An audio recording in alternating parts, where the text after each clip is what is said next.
जय माता की प्रिय भक्तों, माता के नवरात्रि आ रहे हैं। साथ ही नवरात्रि आश्विन पक्ष में जो आते हैं वो और कब से हैं वह मैं आप लोगों को आज के वीडियो में बताऊंगी।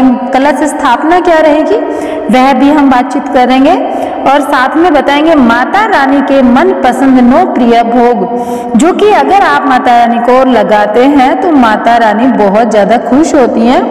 देखिए, हर एक व्यक्ति नवरात्रि काल में माता रानी को खुश रखने के तरीके ढूंढता रहता है। माता रानी का किस तरीके से पूरी श्रद्धा और भक्ति के साथ में हम व्रत करें, ऐसे तरीके हम ढूंढते रहते हैं। हम लोगों को बस माता को खुश करना है और अपनी माँ को खुश कर लिया, समझ लीजिए सब कुछ पा लिया। माता का अपने निवास स्थान में, अपने घर में वास करना है। पूरे 9 दिन तक माता जी हमारे साथ रहें। देखिए, माता रानी का हर एक रूप जो है ना वो गंगा जल की हर एक बूंद की तरह पवित्र है। माता रानी अपने भक्तों पर हमेशा कष्ट उतारने के लिए हर एक संभव कार्य करती रहती हैं। माता रानी अपने भक्तों के हितकारी जो कार्य हैं वो हमेशा करती हैं, तो हमें भी माता रानी को वही कार्य करने हैं। माता रानी को वही भोग चढ़ाना है जो कि माता रानी को पसंद हो, वही खुद खाना है जो माता रानी को पसंद हो, जो नवरात्रि में निषेध ना हो, जिससे कि माता रानी की कृपा हम सब पर बनी रहे। तो मैं आप लोगों के साथ में सबसे पहले तो बता देती हूँ कि हिंदू धर्म में शारदीय नवरात्रि जो है ना वो एक विशेष महत्व रखती है। आश्विन मास के शुक्ल पक्ष की प्रतिपदा तिथि से शारदीय नवरात्रि की शुरुआत होती है। इस बार यह शुभ तिथि 3 अक्टूबर बार गुरुवार से शुरू होगी और जो कि नवरात्र का जो नवमी होगी वो 11 अक्टूबर 2024 को होगी। इस दौरान 12 अक्टूबर को दुर्गा विसर्जन और दशहरा है। इस बार गुरुवार से नवरात्रि की शुरुआत होने के कारण माता का जो आगमन होगा वो पालकी में होगा। देवी के आने से सभी के जीवन में खुशियाँ और समृद्धि का वास होगा। इस दौरान घरों में, पंडालों में माता का भव्य तरीके से स्वागत किया जाएगा, जिसकी तैयारी हम सब बहुत पहले से कर चुके हैं। तो चलिए आज के इस वीडियो में हम जानेंगे कि माता को इन 9 दिनों में हमें कौन कौन सा भोग लगाना चाहिए जो कि माता को बहुत अधिक प्रिय है।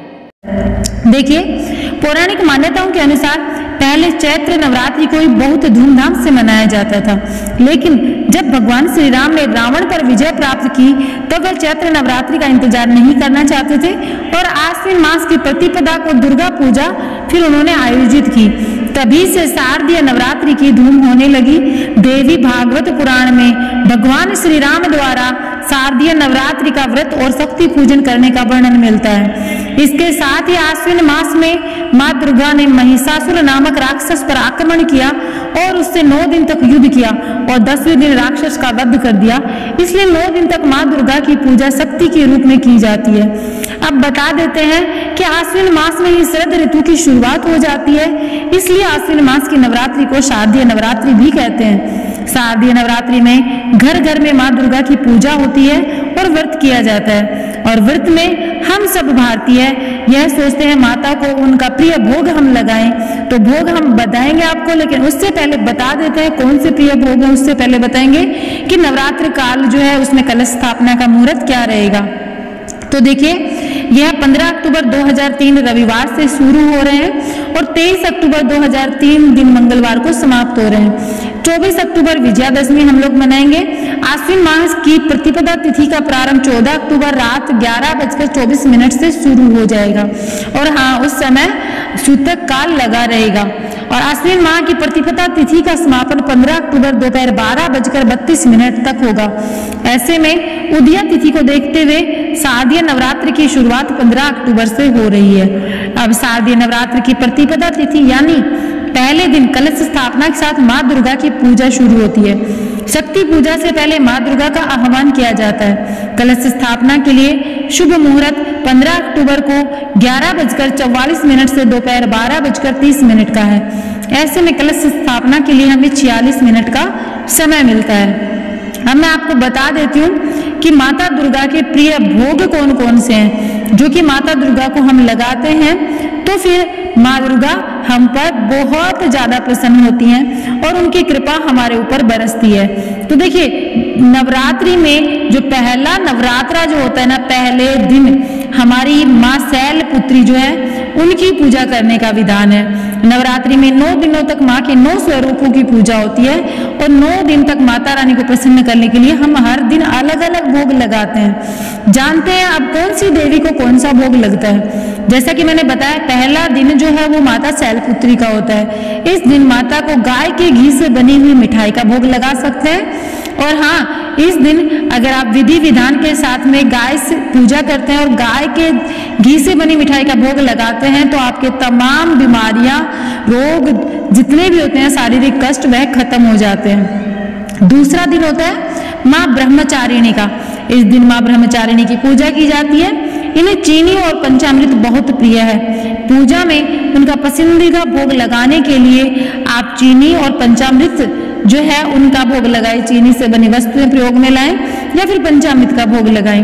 और आप अगर यहाँ इस दिन सही तरीके से पूर्ण विधि विधान के साथ में पूजा करते हैं, कथा सुनते हैं। हाँ, कथा से एक बात याद आई, आप लोगों को नवरात्र काल में इस चैनल पर रोजाना नवरात्रि की हर एक माँ के स्वरूप की कथा भी मिलेगी। इसलिए चैनल को अभी से सब्सक्राइब करके छोड़ दीजिए ताकि आपके पास नोटिफिकेशन चला जाए। बेल आइकन भी प्रेस कर देना। तो माँ ब्रह्मचारिणी के जो मनपसंद और प्रिय भोग जो हम लगाते हैं तो हमें आयु में वृद्धि का वरदान मिलता है। मैं तो कहना चाहूंगी हर एक धर्म पत्नी अपने पति की लंबी उम्र के लिए यह कार्य जरूर करें, क्योंकि हम हिंदू औरतों का एक ही ख्वाब होता है, एक ही सपना होता है कि हम सदा सुहागन रहें। अब तीसरा दिन है माँ चंद्र घंटा का। माँ चंद्र घंटा के लिए हमेशा हमें मानसिक, शारीरिक और आर्थिक कष्टों से दूर करती हैं। इस दिन माँ चंद्र घंटा को दूध से बनी हुई किसी भी मिठाई का भोग आप लगा सकते हैं, बस वो गाय के दूध से बनी हो। चौथा दिन होता है माँ कुष्मांडा का, और ये माँ कुष्मांडा जो है ना, इनकी चौथे दिन हम पूजा करते हैं और इनको मालपुए का भोग लगाया जाता है, जिससे हमें बुद्धि और निर्णय लेने की क्षमता में बढ़ोतरी होती है। माता जो है वो मानसिक विकार हमारे दूर करती हैं। तो जिन लोगों को मानसिक परेशानी है वो हमेशा यह कार्य जरूर करें। माता को उनकी पसंद की नैवेद्य लगाएं, जैसे मालपुए हो गए।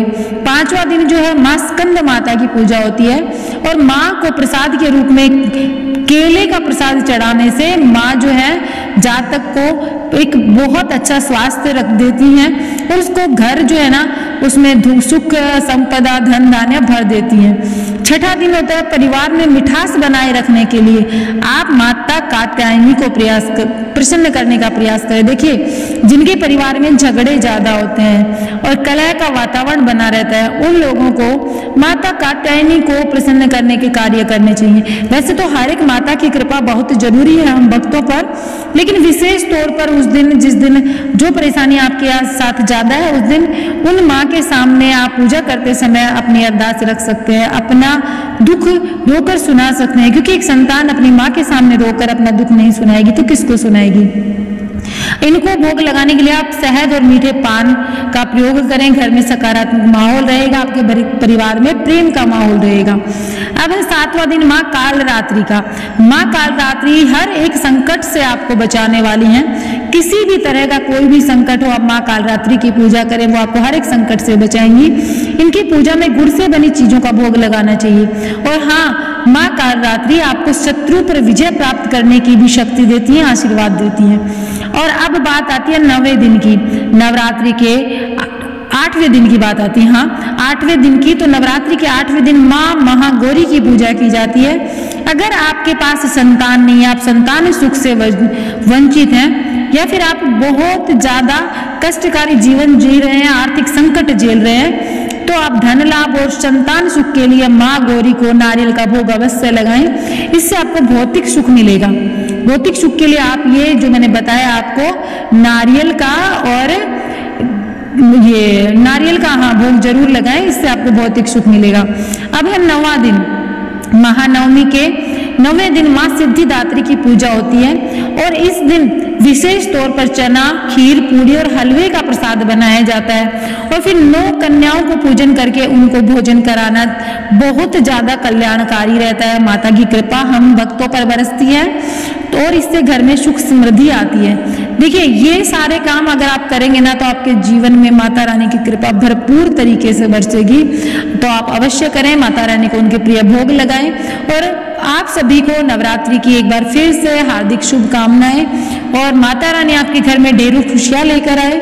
अभी मैं आप लोगों से कहना चाहूंगी जय माता की। मिलूंगी एक नए वीडियो के साथ में। इस वीडियो को लाइक और चैनल को सब्सक्राइब करके अपने फ्रेंड्स एंड फैमिली में जरूर शेयर कीजिएगा, ताकि बाकी आपके परिवार में आपके रिश्तेदारों को और आपके दोस्तों को पता चल जाए कि माता रानी को कौन से भोग बहुत ज्यादा प्रिय है और वो भी पूर्ण विधि विधान के साथ में पूजा कर पाए। और ऑलरेडी चैनल पर कलश स्थापना की वीडियो आ चुकी है, अगर आपने नहीं देखी है तो आप अवश्य देखना। तो जय माता की भक्तों।